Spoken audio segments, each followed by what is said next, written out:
Press the button. Press the button. Good job. How long did that take? I'm easily trained. It's taken a while, trust me. 8 weeks, it's Well, a training. yeah. I thought I had a pretty good learning curve. Okay, good evening. This is the Consolidated School District 158 Board Meeting for November the 12th. It is 6:01. Can we have roll call? Mr. Gentry? Here. Mr. Guerin? Here. Mr. Troy? Here. Mr. Fagliano? Here. Mrs. Melendi? Here. Mrs. Maiorino? Mr. Craddy? Here. Okay, we have a quorum. Our item of business is to go into closed session, so I'd like to make a motion to move into closed session at 6:02 for the items enumerated in the agenda. Do I have a second? Second. Second from Mrs. Melendi. Can I have roll call? Mr. Fagliano? Yes. Mr. Craddy? Yes. Mrs. Melendi? Yes. Mr. Guerin? Yes. Mr. Gentry? Yes. Mr. Troy? Yes. Mrs. Maiorino? Okay, that passes. We will be down in closed session for the next hour.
Okay,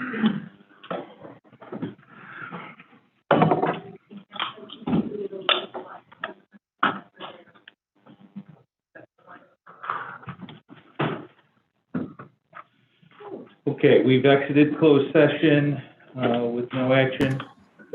Coming from closed session, we're back in open session at 7:01. Can I have roll call? My roll call is... Sorry, I gotta wash my hands. Take your time. I didn't look. Mr. Guerin? Here. Mrs. Melendi? Here. Mr. Gentry? Here. Mr. Quagliano? Here. Mrs. Marlena? Here. Mr. Petty? Here. Mr. Troy, that's me, I'm here too. Okay, can we have pledge of allegiance? I'll leave.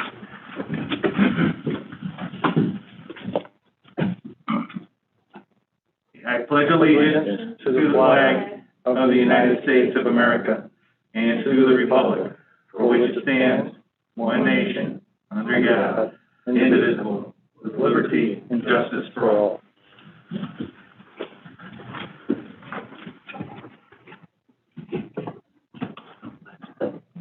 Okay, item 5 is public comment. From what I understand, we have nobody present to make any public comment, nor do we have anybody who has emailed any public comment, so we'll move on to item 6, which is revision and adoption of the agenda. All right. Ms. Lombard, do you have anything? Okay. Dr. Schlichter? Mr. Altmeyer? Yes. You do. Dr. Zaire? I do not. Dr. Budzinski? No, sir. Dr. Del Castillo? No. Okay. All right. Should leave you. I do. Dr. Rowe, right? Okay.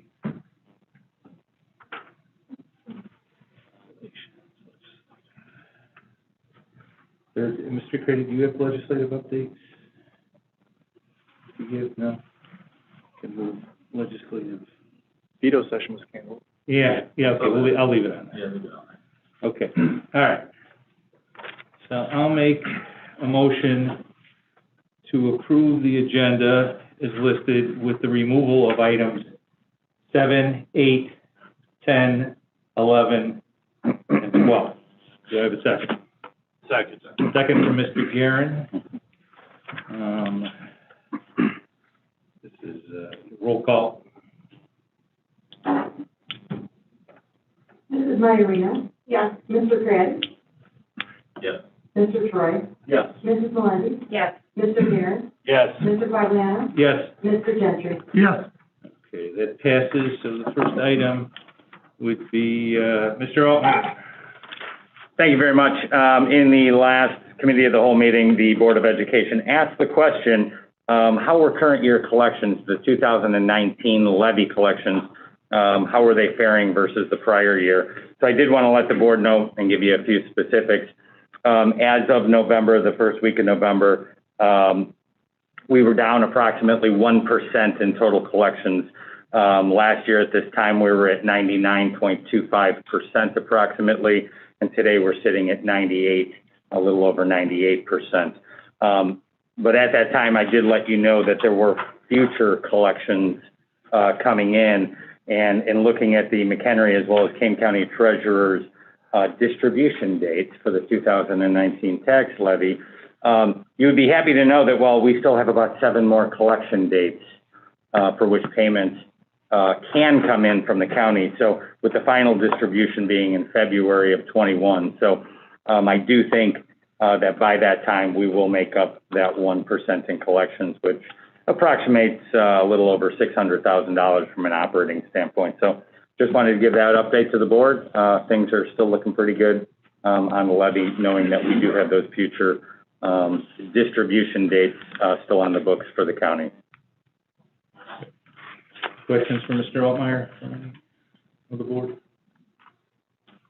Okay, thank you for that update, Mr. Altmeyer. Dr. Rowe, Superintendent. All right. All right, so I'll start this evening with a few items, actually. Start this evening with a general district update. I want to inform you that the district process we're going to slightly alter because we're in remote currently. So regarding our notifying our school community of a positive COVID case, when we welcome students back into the buildings in the fall, we began the process of notifying our school community whenever a positive case was identified within the school, separate from those who were identified as being close contacts. So if you were just a general student in any classroom and a positive case was identified in your school, you would receive a notification that that positive case was present. And since we've transitioned back to remote, this practice has continued. However, as of this evening, this will be, we're going to suspend that practice. And the reason being is we don't want to bombard families with these communications to continue, especially since their students are not attending in person, primarily because the concern exists that we don't want them to unsubscribe from our communications. And by clicking that unsubscribe button, they would unknowingly be unsubscribing from all district communications, which would be a pretty monumental thing for them to then build back and get everything back into our system. So we're going to suspend that until we have students back into the building, which will then pick that practice back up. But I wanted to make you aware of that. Of course, any student in our small groups that we have in the building that will still, of course, receive that notification. If there is a close contact, then that communication will continue. But while students are remote, there's no need for that that communication to go community-wide. Second update is the IHSA update. Since our meeting last week, a couple of things has changed. IHSA has invited representatives from the governor's office as well as IDPH to attend next week's IHSA board meeting on the 19th in an attempt to reopen communication. Additionally, they're seeking collaborative meetings with IPA and IASA, which is a welcome event because typically the IHSA has not had much involvement with the superintendent's organization, to discuss the impact their decision has had on school districts and how future collaboration can improve. In a survey that they conducted of the 813 member schools, of which 546 schools took the survey, 8 schools committed to playing basketball starting on November 16th, as was reported in the Chicago Sun-Times recently. The IHSA board issued a statement recently acknowledging the difficult position they put school districts in with their decision, and now believes that it is, and I quote, prudent to adhere to IDPH guidance as they work with state officials to gain greater clarity on the metrics and mitigations required to conduct certain high school sports throughout the remainder of the 2021 school year. So it seems expected that an adjustment may be in the future by IHSA, which is appreciated. The next part of the update is our COVID dashboard. There's another update on our COVID dashboard. So several weeks ago, and I'll actually pull this up and share my screen. I'll just let you all see this.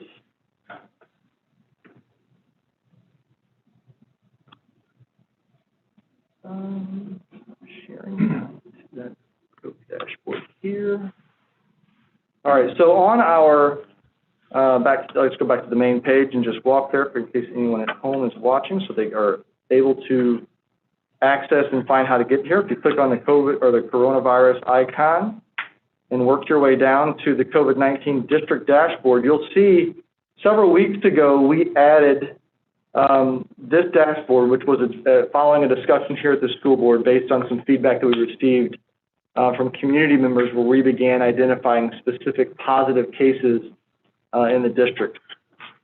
Since then, some communication has continued with some community members and internal communication, and it was also brought up that night. That discussion has continued, and we've then added the impact of positive cases in the district, and added the quarantine impact and the isolation impact of what a positive case means on the school community. That should not be interpreted that a positive case in the school means that it's being transmitted to all these people, because that's not the case. We're seeing very low transmission rates within our building from staff members that transmitting to others. However, if someone attends a party outside and it could impact 3 or 4 people that they are within 15, and they're in close proximity to for 15 minutes. So these numbers are updated just like the others, and currently shows the numbers of staff members and students who are voluntarily reporting these numbers to us. So those numbers are not verified by the county health department, whereas our staff numbers are accurate because we are managing those numbers of the positive cases, and then you can see how it translates into the impact of isolation and quarantine. Is there a notation anywhere on this site where that would define those two terms? Because sometimes there's confusion around which one means what. I don't believe that there is, but we can easily add one.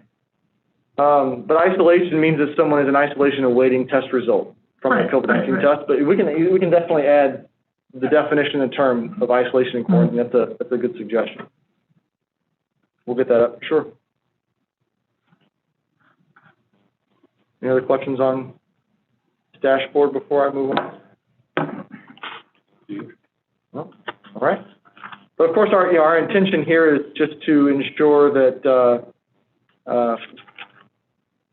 obviously transparency is our goal, and want to be very open with the community about what's going on. So on to the next thing is we have some board recognition that we need to do. 2 of our board members have earned or maintained their IASB board member status with the Illinois Association of School Boards. So with that, I am very pleased to award Leslie Melindy with her Level 1 Master Board Member status and issue her lapel pin. And Paul Troy has maintained his Master Board Member status and has a certificate of recognition.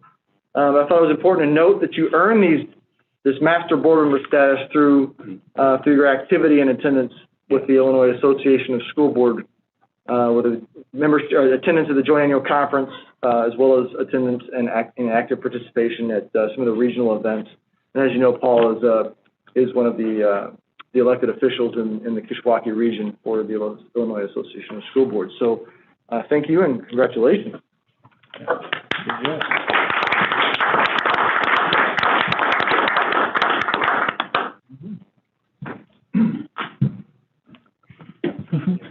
Thank you.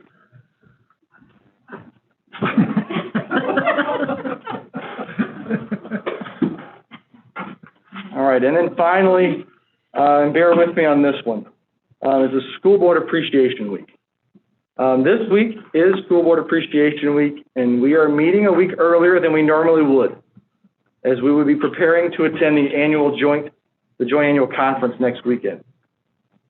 This year's theme for the Joint Annual Conference is fittingly Perseverance Through Leadership.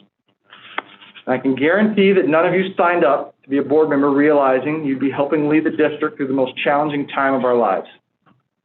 In normal times, I would probably crack a joke or two about how much you would put into this voluntary role in support of our students and staff of the school district, and I would offer to double your salary.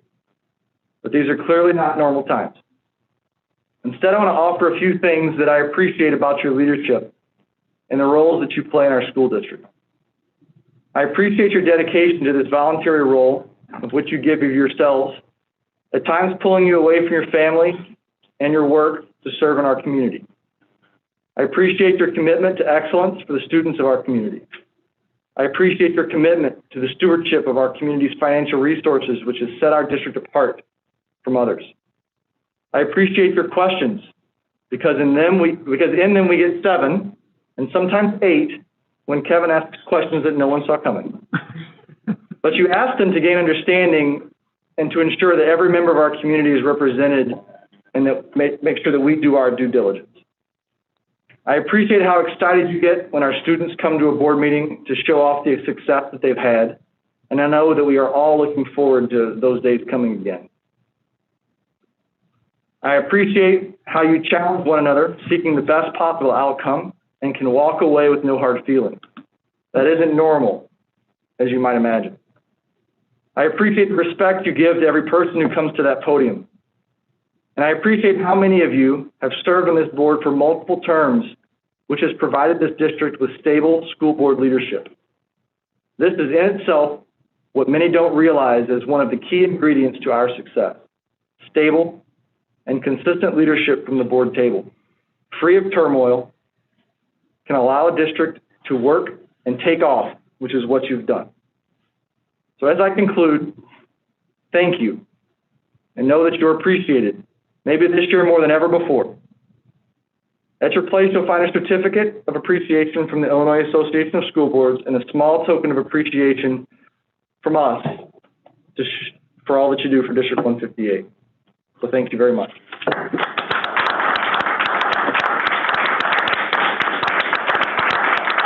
And if you would indulge us for a somewhat socially distanced, cheesy picture with your certificates, we would appreciate it. Social media would appreciate it. Okay.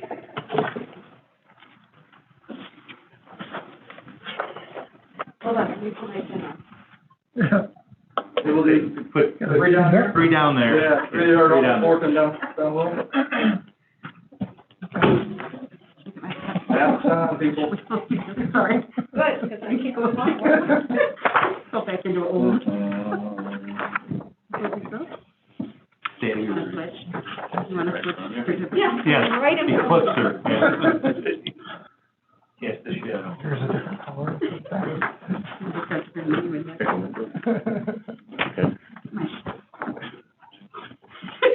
Sure, right side up. Oh, yeah. Can't do less. Should I get the stuff? Then you got the picture right.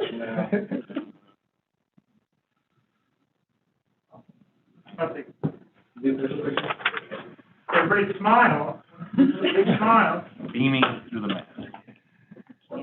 Been smiling all night, man. Perfect. Actually was smiling. I'll get the curls. The cheek stuff? Mr. Fabian, that's all I have. So you have, okay, I didn't have anything really prepared on the president's report, but I'll echo the comments. I want to thank my fellow board members for all their hard work and efforts. Again, none of us signed up for the current circumstances, but I'm not going to feel sorry for ourselves either. I'd rather have the six of you around helping guide this district along with our administration. I wouldn't replace you guys with anybody right now. I just appreciate all the time and effort and the thoughtfulness in which we've tried to approach these, circumstances. They're not ideal for anybody. It's not working for a lot of people. We get it, and it's, obviously there's people in the community not too happy with how things have been, but I'm proud of the way all of you have, stood up and done what you felt was right and how we've helped guide the district. So I appreciate everyone's efforts to date. So thank you for that. Just in general, again, just wishing and hoping good things for the community. Again, just numbers are starting to get overwhelming again, and just ask everybody to do their best. And reading an article, Thanksgiving's 2 weeks away. If you want to, be able to be with your families at Thanksgiving, now is the time between now and then to really take precautions. Make sure you're keeping your distance, wearing your masks, and if you're going to be able to spend time with your family, now is the time you got to take those precautions. So I'm wishing everyone good luck in that endeavor. So that's all I have to say right now. We'll move on to item 15, community relations. We have our FOIA requests. Anybody have any questions regarding those items? If not, then we'll move on to legislation committee. Mr. Craddy, I think one little small thing, right? And, Yep, the only thing is the veto session was moved or canceled. They plan to do it again in January, so. Is that what that's the part I didn't catch? Well, So- it'll be lame duck. Okay, yeah, so we'll have. Lame because I just heard it got canceled, I didn't. So, I mean, they usually, start session in late January, is that right, or mid-January? January Swearing in is the 13th. I think the lame duck session is from January 5th through the 15th, maybe? Yeah, I think they get sworn in on the 13th or 15th, so lame duck is always the week prior to that, and the advantage of having lame duck versus veto is because you only need a simple majority Okay. in lame duck to pass your Good point. legislation, so. Okay, wasn't thinking about it. Mhm. So, okay. I was gonna say, what about, but that's why. Yeah. Okay. All right, any There further? are actually, if I could, there are a handful of interesting, bills that may be of interest, trying to find them now. Just had it earlier today.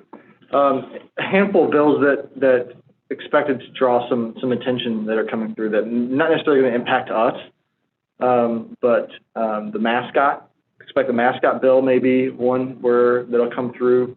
We took care of it in 2002, but the mascot bill is expected to come back around in lame duck session, banning Native American mascots in schools. There's an expectation of a food services bill allowing schools more flexibility from having to take the lowest bidder. And then because there's been a run on low bidders dropping services or reducing quality in the out years of their contracts that have been putting schools in some negative circumstances. And there's some safeguards that are attempting to be put in place there. We're only one of 2 states that don't have that in place already. So there's a handful of things that could help us, but then there's also obviously the risk of the increase to the state income taxes on the table. I'm not sure how much political will be there since the progressive income tax just failed, but that concern does exist that could come back around for discussion. Okay. All right. And item 17, consent agenda. So I would like to make a motion to, first of all, is there anything to remove from the consent agenda? I don't think we have anything. Is there anything anybody wanted removed from that? Okay, if not, then I'll make a motion to approve the consent agenda as listed in our agenda. Do I have a second? Second. Second from Mr. Gentry. Can I have roll call? Mrs. Iarino? Yes. Mr. Grady? Yes. Mr. Troy? Yes. Mrs. Melendy? Yes. Mr. Guerin? Yes. Mr. Quagliano? Yes. Mr. Gentry? Yes. Okay, that passes. Item 18 is action items. We have item 18.1 is our supplemental purchase orders and supplemental accounts payable for the amounts listed. Any questions regarding those items? If not, then I'd like to make a motion to approve the supplemental purchase orders and supplemental accounts payable as listed in the agenda. Do I have a second? Second from Mr. Troy. Can I have roll call? Mr. Crady, I'm sorry. Mr. Troy, you're throwing your voice. It was Mr. Crady. I apologize. Mr. Grady? Yes. Mr. Guerin? Yes. Mr. Gentry? Yes. Mrs. Melendy? Yes. Mr. Quagliano? Yes. Mrs. Iarino? Yes. Mr. Troy? Yes. Okay, that passes. Item 18.2. We have amendment number 1 in our agreement with CTS and our guaranteed energy savings RFP. Superintendent Kazic, do you want to state Thank you. anything here?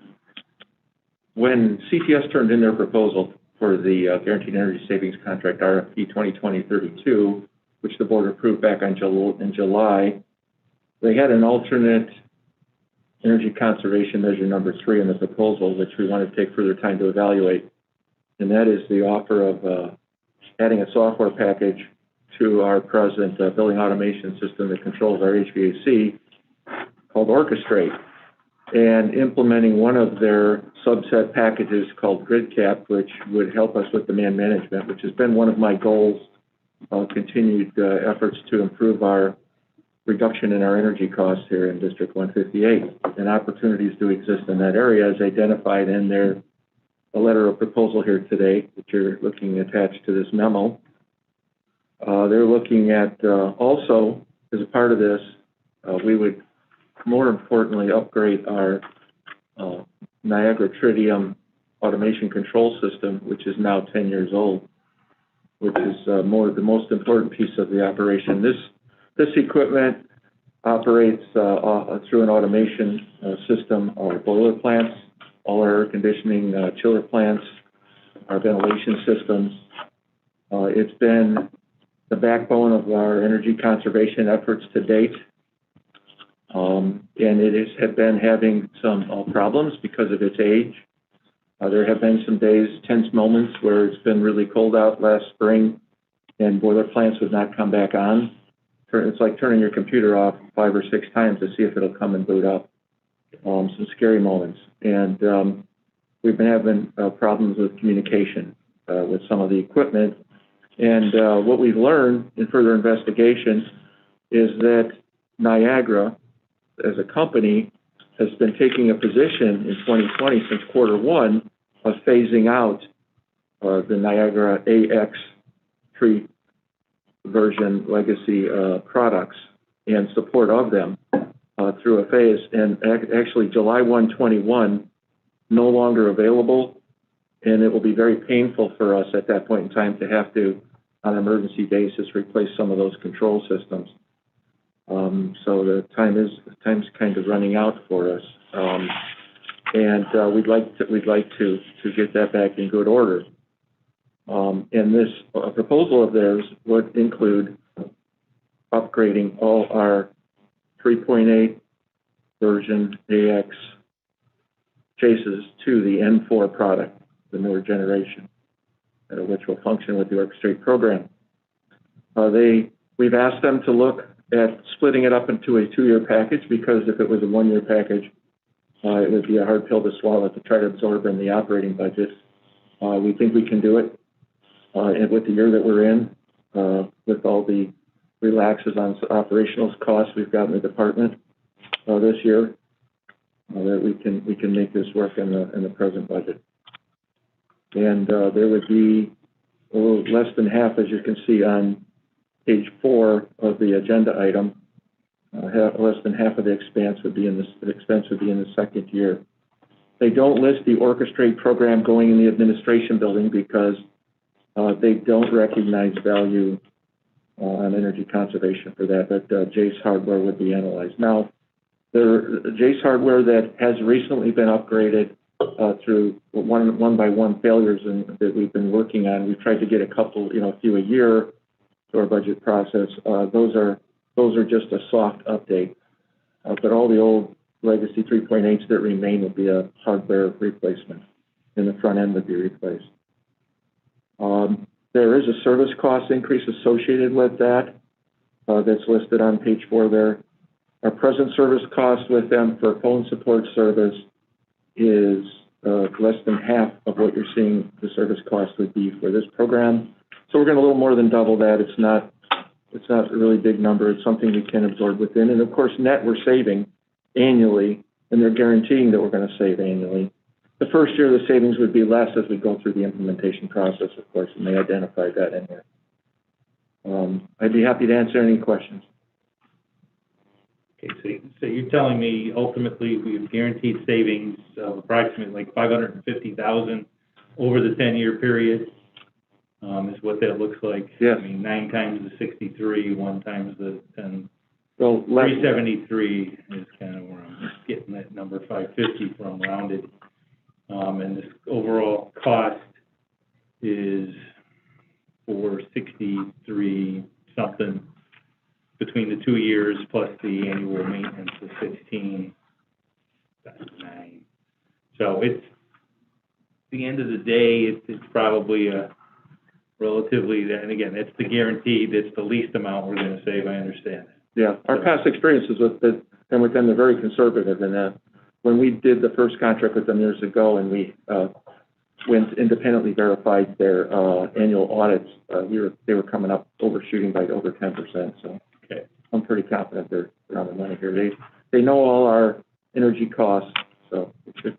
For the Well, last, again, they've been, our energy, I'm assuming this is mostly for natural gas, because I'm assuming electricity is an issue. no, demand is electric. It's just electricity. It's our most increasing cost, by the way. And it's demand charges on our electric bills are the most escalating portion of the bill. The commodity pieces have been flat for a while now, and that's all just regulatory charges for managing the grid, pretty much. Okay. And then this will help us soften that further than what the solar's doing. So how, again, not to get too technical here, but how does it achieve, I mean, I get it's upgrading the system, but what is it doing to create that savings? That's the best way I can put it. We will have to have, it's going to be a lot of work for the O&M department, and that's fine. But we'll have to sit down and talk about making decisions on setting target limits on our measured demand of electricity. And when we start to reach some of those demands, we're going to have to choose, like in a pre-programmed fashion, how we want to manage to turn things off, like cycle things, like run this one for a while, run that one for a while, and not just everything running all at once. It'll help us managing one of our problems that we have that it's just right now it's just not manually possible to overcome is that I tell the crews when they program our 3 key campus people who program the schedules for things to stagger the start times, because the last time I looked, it was 40% of our charges on our electric bill are directly related to demand charges. And what that is, it's our maximum measured peak of electric draw for any instant in time over that billing period.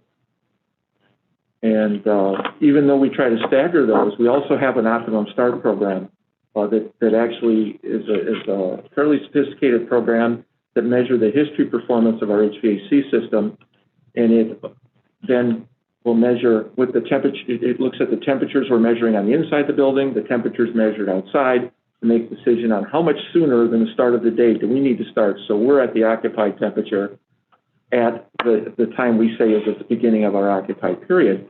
Well, since that's automated, there can be some colliding moments in time because they're all variable, even though we try to stagger them a little bit. And this will help us better manage to make sure everything stays staggered. And then if we start to reach limits, it'll help automatically try to manage to stagger a little more to make sure we keep below our peaks.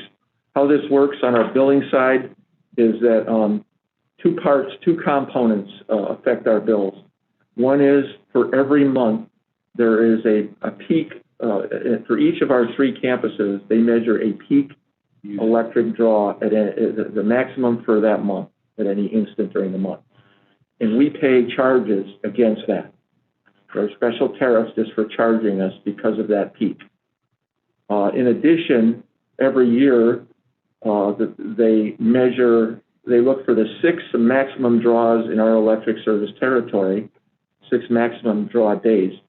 And they take those measured amounts for those days for our accounts and look at what the worst one is for those particular days. They pick 6 days out of the year that they're managing as the grid as a whole is seeing a peak. And if, we could have a lucky year and they pick a day when school's closed, this is the day that they measure. We could be unlucky and they pick a day in September. And then that nomination is called our peak load contribution. And every month for 12 months, we pay thousands of dollars on our bill that are directly related to that measured amount. And this will help us try to keep that down. Basically, a lottery, you win or lose. All right, does anybody else have any questions for? Yeah, I guess I'm just trying to understand to, kind of build on some of Tony's questions, but if we don't do this, I guess what's the downside? I mean, there was an original project that said, here's a stream of savings that are going to happen basically as an annuity, and then is this above and beyond those savings or a preservation of those savings? Well, the No, old this control was is 10 years. additional shaving of our expenses. But I do not want to, you know, that this is an area, as we get more sophisticated in how we manage, we want to keep pushing down our electric expenses. Mm-hmm. This is the next big step, it really is.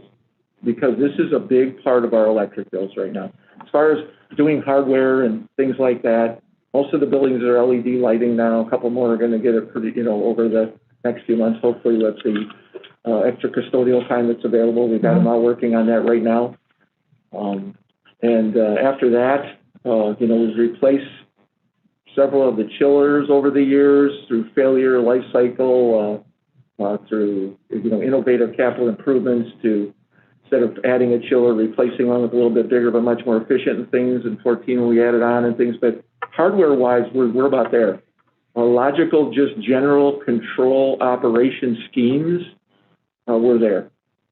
Temperature settings in the spaces, we are not at the limits that are recommended, but we're pretty close. Like, I think I've read that there are recommended limits that you can set the winter temperature to 68 degrees in the classroom. I don't think that would be received well in District 158. We set the minimum temperature, the minimum lowest temperature at 70. We set the maximum temperature as 76 is our programmed limit. We could stretch that a little farther, but that's about the only other place we can go. Mm-hmm. You know, so this is really the next thing we can do. So this upgrade would not impact the original savings from the first CTS project. Oh, This it's is over. above and beyond. It's over and above. Absolutely. It's part of it. Well, what does that mean though? Is it over meaning cost to go up? No, our costs will go down further. No, I meant like just the comment just now saying the original project is over, but I'm assuming that going into time, we continue to have the efficiencies we gained from the original. Oh, I'm sorry. I may have confused. I'm not sure if I'm totally connecting with you. I'm sorry, Kevin. But I'm thinking maybe you're thinking about my mix of the discussion of replacing the equipment because No, of age. I don't know who said it. It was either, but someone said the original is over. I didn't know what that meant. Oh, I'm sorry. I do believe the cost savings were calculated based on current run of electricity. Oh. So in other words, it's over and above previous savings Yeah, that we that's had why I was when trying we to- did the previous performance contracting work. Right. Does that make sense? Yeah, that's what I was asking. Okay. Okay. And the offer was given at the time based off the RFP that went out for the lighting retrofit. And at that time, with Forefront's technical experts and myself, looking at our billing history, we calculated what our electric costs were going to be after this fire out there in the front lawn there. That's our solar system. Mm-hmm. And those electric rates that they were looking at when they calculated this savings were based on those rates. Okay. So there are even additional savings beyond the solar. Right. So in this, just mentally thinking of it, there's an original group of, call it, CTS savings that kind of are ongoing. There's solar savings that are ongoing, and this is above and beyond both of those.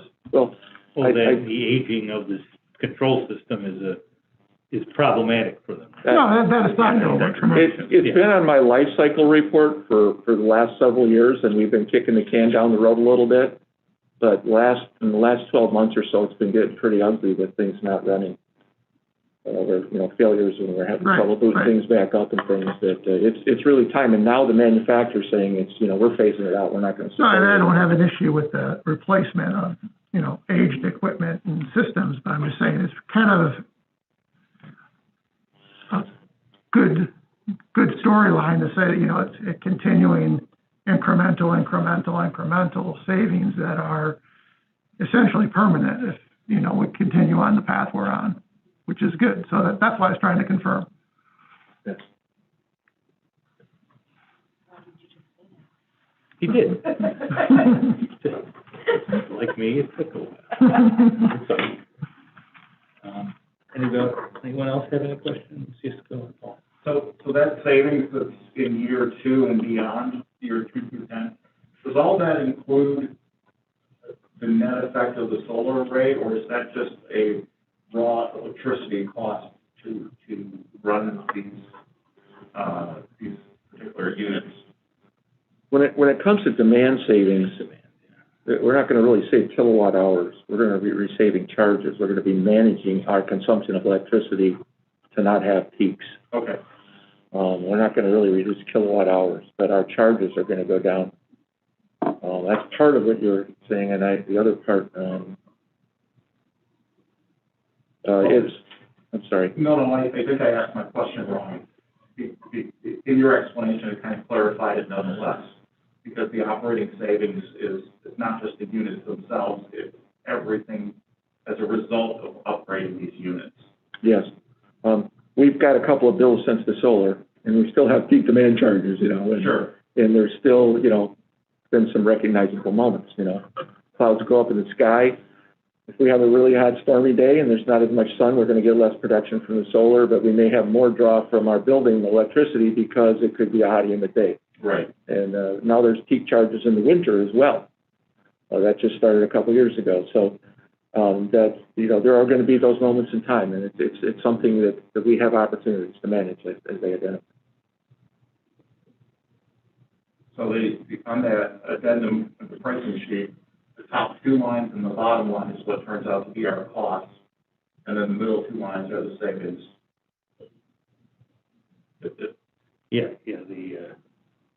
Lines, the third number and the fourth number are savings. Right. 1, 2 cost upfront, year 1, 2 cost, and then the ongoing charge is the 5th item. Yeah. Yes. Anybody else? Take a shot at this. Okay. All right, well, now that we know way too much about electricity,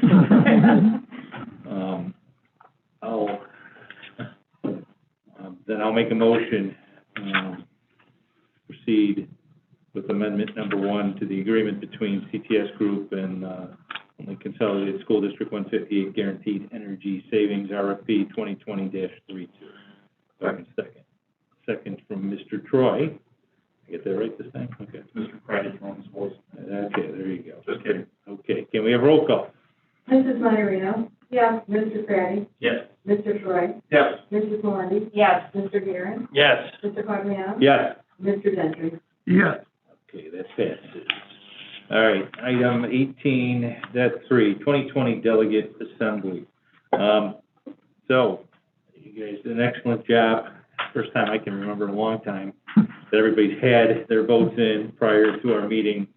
I'm usually the one who's always out there, so I congratulate myself for getting on board this time. Yeah, Great job. good job. So thank you everyone for doing that.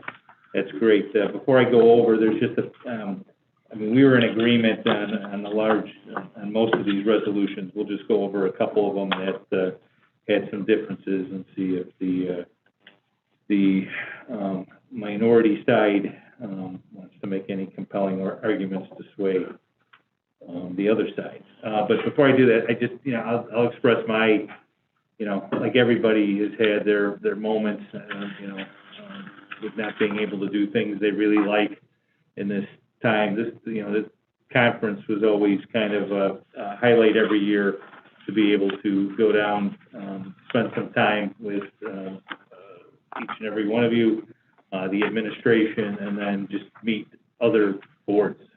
That actually probably was one of the more valuable items, is just talking to other people across the state, getting a sense of what goes on in other school districts. And so that's hard this year not to be able to participate in something like that provided a lot of value, I think, for all of us. So it's like everybody's hurting in a certain way, and it's an area that is a shame that lose out on some of that collaboration time. But in any event, the items that had a few dissenting issues. Is the first item was the loan program that was proposed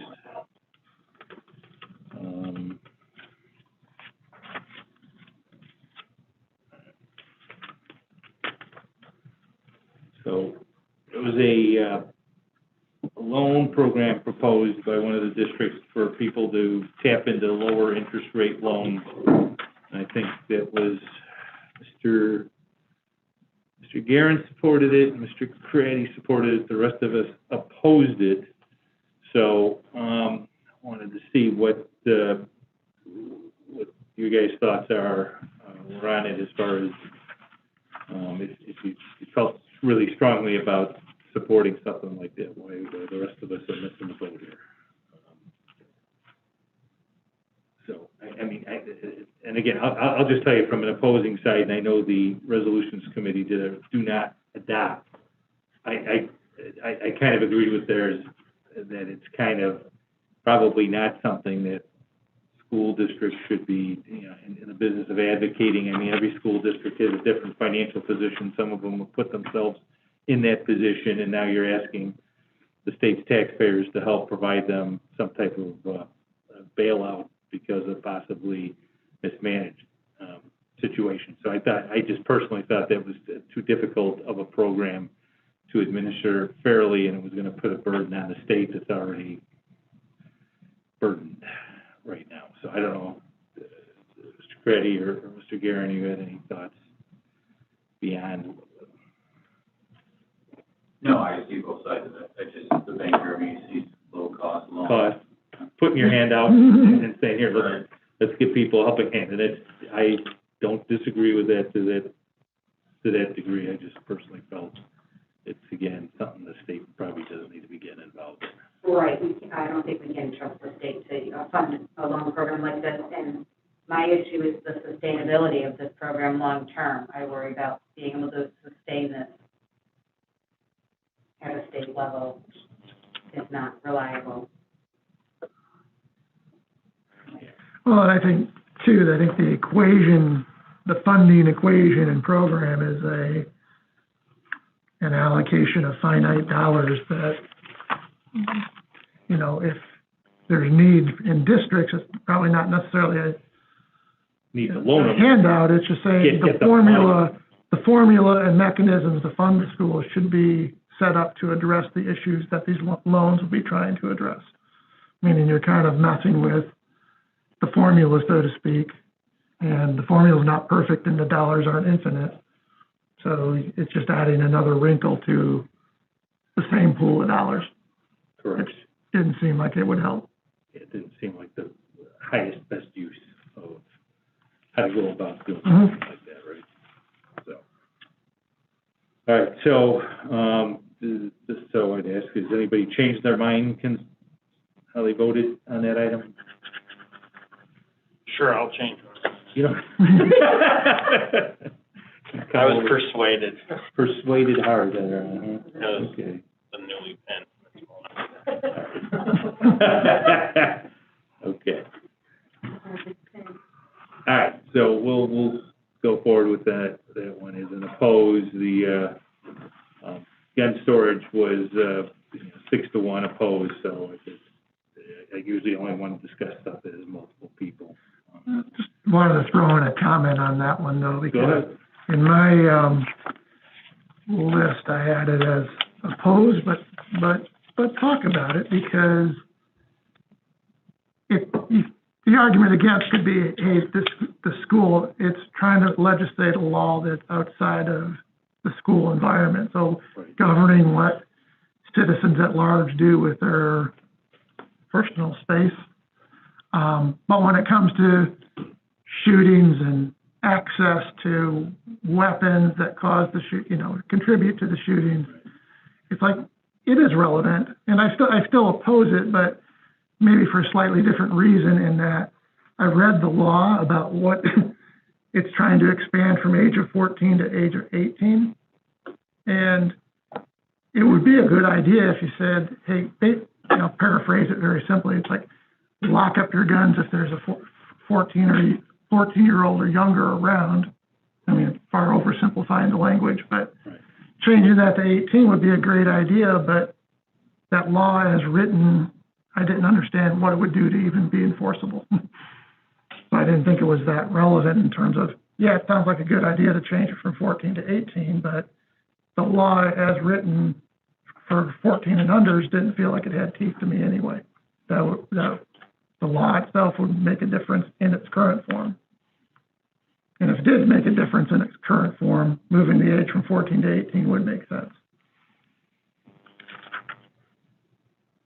What you're saying? Anybody want to comment on that further?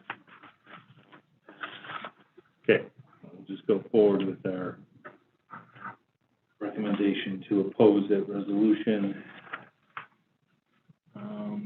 That would take us to the pre-K teacher licensure. No, school report card, Is it? Come on, number 3. wait a second. No, we all oppose the school report card. Oh, well, you didn't say that. Well, I said I was only going to address items that had multiple differences. I prefaced, you want to go through each item? All right, well, shortcut it. Okay, yeah, so school report card, we opposed it, as far as how it was stated in the resolution. So the resolution for the pre-K teacher licensure, we had 2 supporting, the remainder opposing. So Mr. Guerin supported, and Mr. Craddy. You guys are tag teaming here. You guys are on the same page. You both supported that item. Would either of you like to champion that one? You guys can have this worked out beforehand? No. Okay. No, I don't know, I think another, having more education around that, I think it's kind of, I can be persuaded either way, I led towards support.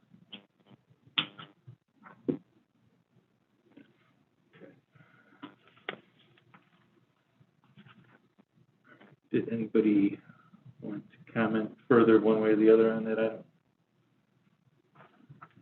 I mean, I just think it's kind of a gray area in my mind in terms of, it would be great if all pre-K teachers had the additional licensing and training and reading.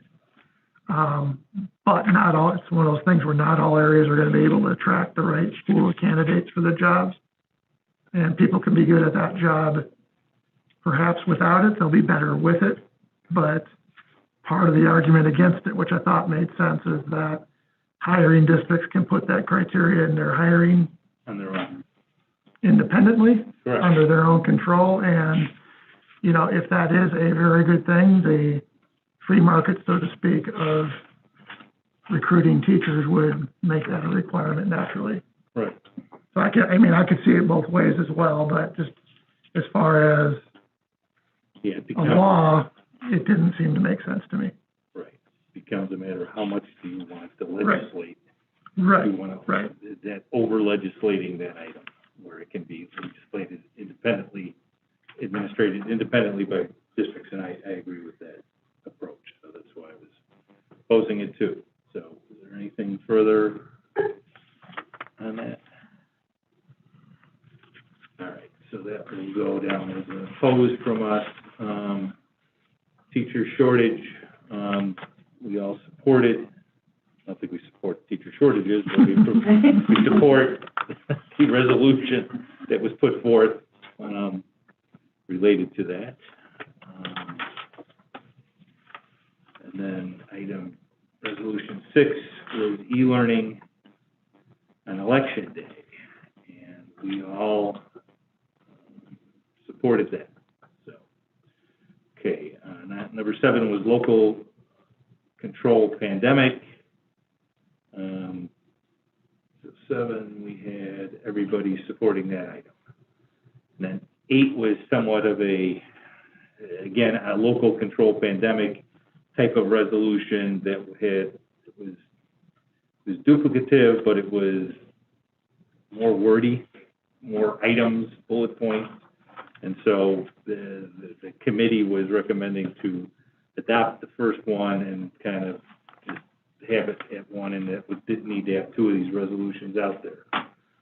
So we all opposed, except for Melissa, you supported it. It was just, I just felt that, if we were just supporting number 7, and 8 just had more details to it that, you know, maybe they could come together and create, you know, have one thing that encompasses everything, kind of blend the best of both worlds. I just, like, why would I say no to one and not the other? So that was, Yeah, anything I'm terribly, like, overly. over the top over. Yeah, I just think some of their stuff got way too specific about things, and so you start getting a little too much hands-on-y in that fashion.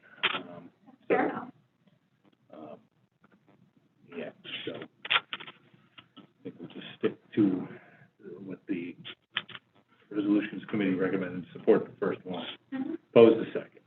That's fine. And then we had 3 reaffirmations of existing positions, which were position statements and renewal of charters. We all supported that, the position statement and at-risk students in charter schools, supported that. And position statement and state authorized charter school funding, we all supported that.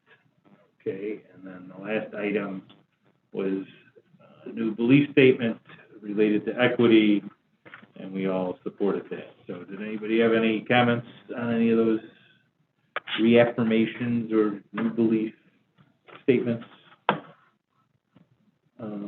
Okay, so I'll hand you over, Mr. Troy, that vote tally. Yep. And you will represent us well as you have in past years for the Resolutions Committee. I did see a couple of these items,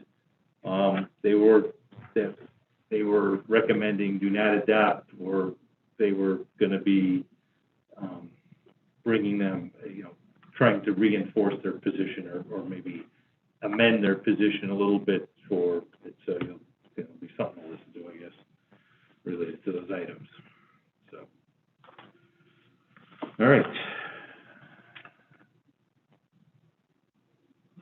Assembly done. We're on to item 19, which is adjournment.